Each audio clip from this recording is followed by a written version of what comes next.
Cállate, Champita, ¡eh! ¡Champita, ¡eh! ¡Dense, ¡eh! ¡Dense, ¡eh! Hans Joachim, hvordan vil de beskrive deres besøg her i Mozambique? Det har været spændende. Det er stadig spændende. Vi er kun lige over halvvejs. Det er et stort land. Det er et fattigt land.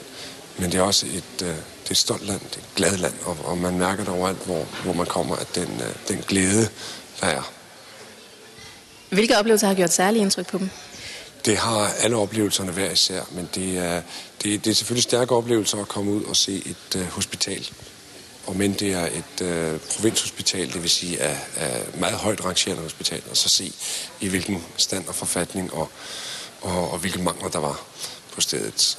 Og selvfølgelig at se, hvor slemt det stod fat, når man er vant til, hvad en hospitalstandard kan være fra Europa og fra Danmark. Men det er vilkårene hernede, og det er dem, der skal ændres, og der skal gøres bedre, og det er jo blandt andet derfor, vi er her.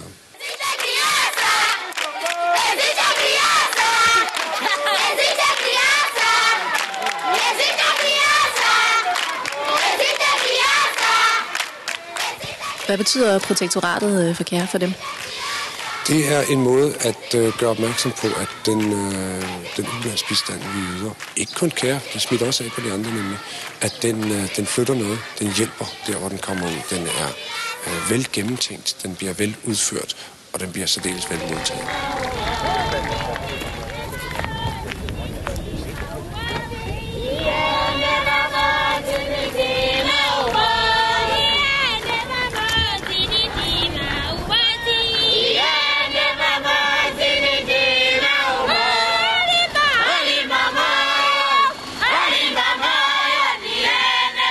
De skal gifte sig mindre end en måned. Hvordan har de det? Jeg er meget spændt, og tiden går ufattelig hurtigt. Men jeg har hele tiden holdt på, at turen her i Mozambique, den skulle ikke slettes, bare fordi jeg skulle giftes også.